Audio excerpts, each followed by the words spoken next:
Hello friends, welcome back. I'm Vivek Singhal from tradingwithvivek.com. And yesterday I had made a video on Reliance Industries और Reliance Industries की उस video में हमने बात की थी कि 2027 तक जो EBITDA है वो डबल हो जाएगा।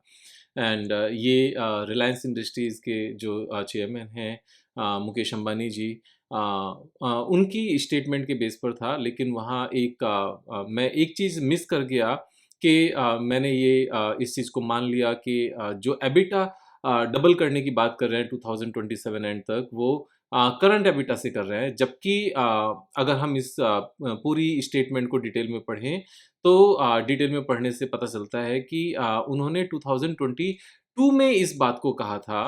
और उनका कहना था, I made a promise that we will double Reliance by the end of our golden decade. At that time, our EBITDA was around rupees 1.25 lakh crore. I reiterate that Reliance will more than double its EBITDA by the end of golden decade, that is 2027. तो यहाँ पर 1.25 लाख करोड़ वहाँ पर उस time का EBITDA था, वहाँ से डबल करने की बात कर रहे थे। यानी कि 1.25 लाख करोड़ का अगर डबल करते हैं तो ये हमारा ऑलमोस्ट 2.5 लाख करोड़ हो जाता है। अब उस टाइम पर 1.25 लाख करोड़ से डबल करने की बात कर रहे हैं, तो उस टाइम पर टोटल एक्चुअल में ये इन दोनों के बीच की बात है।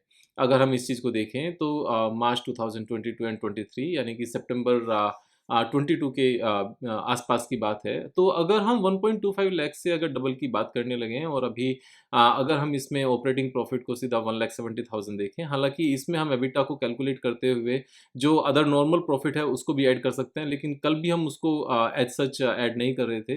मोटा मोटा अगर देखें तो अभी 1,70,000 के आसपास है और ये 2,50,000 करोड़ तक जाना है।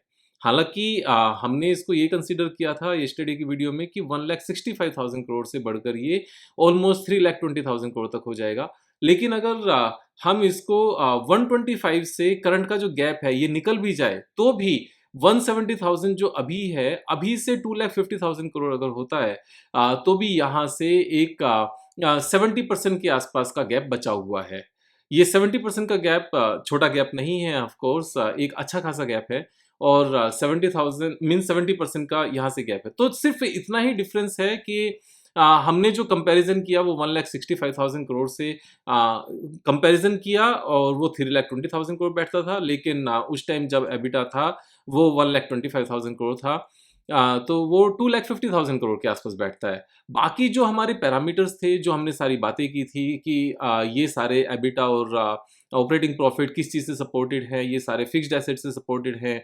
और फिक्स्ड एसेट्स हमारा जिस स्पीड से बढ़ता हुआ नज़र आना चाहिए था, उसी स्पीड से बढ़ता हुआ नज़र आ रहा है कि अभी 7,25,000 करोड़ या 7,80,000 करोड़ के आसपास का अभी फिक्स्ड एसेट्स है। और ये 10 लाख करोड़ ऑलरेडी हो चुका है और 3,38,000 मीन्स 2,62,000 करोड़ इसमें और ऐड हो जाएगा, यानी कि 13 लाख करोड़ हो जाएगा 7,80,000 करोड़ से।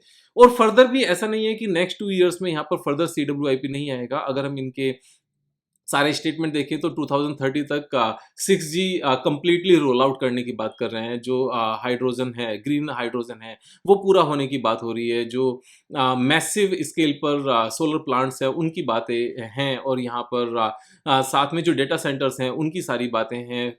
जो कंज्यूमर ड्यूरेबल प्रोडक्ट्स हैं उनकी बातें हैं। एफएमसीजी की पूरी बात है यहाँ पर।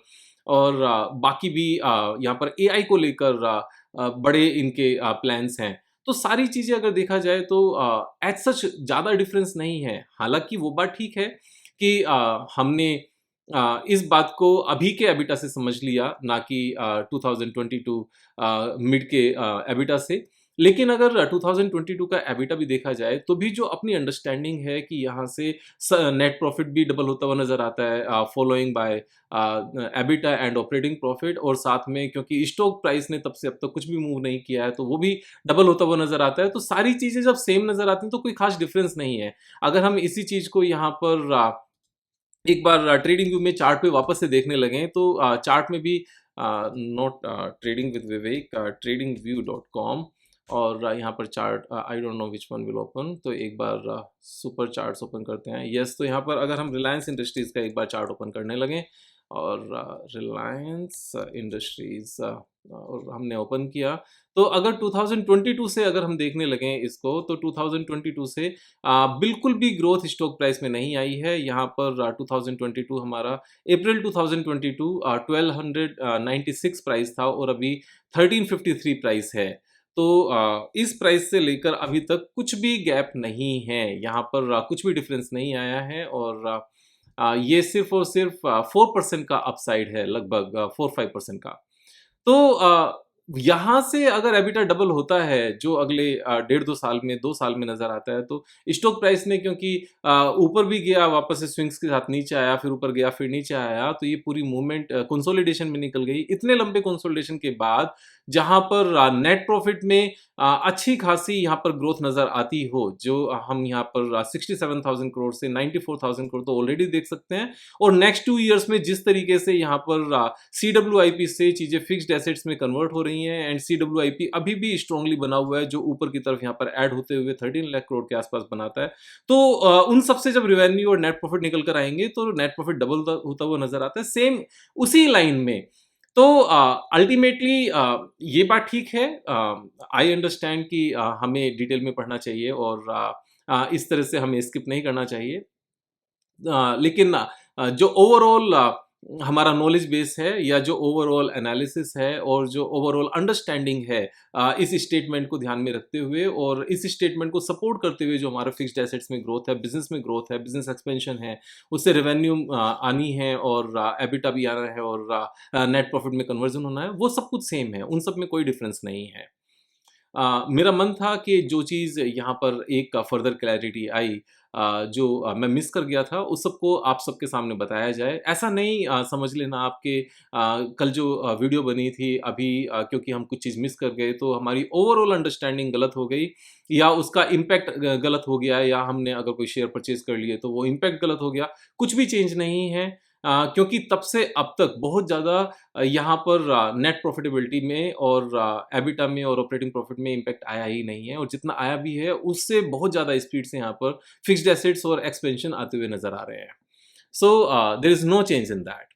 और आई अप्रिशिएट कि आप इस तरह के जो इम्पोर्टेंट पॉइंट्स हैं वो कमेंट बॉक्स में लिख देते हैं, जहाँ से मुझे चीज़ें पता चल जाती हैं। तो ये भी कमेंट बॉक्स में जैसे ही आया, मैंने साथ के साथ स्टडी किया, तो यहाँ पर एक क्लैरिटी बनती थी जिसको लेकर मैंने वीडियो बनाई।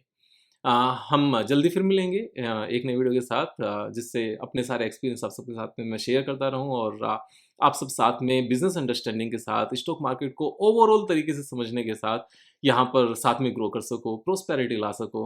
और मुझे खुशी है इस बात की कि आप सब यहाँ पर साथ में इस जर्नी में हो, और फीडबैक इम्पोर्टेंट है। तो कोई भी इस तरह की चीज़ अगर सामने नज़र आती है, आई वुड से कि आप लिखते हुए हिचकिचाना नहीं। Thank you so much.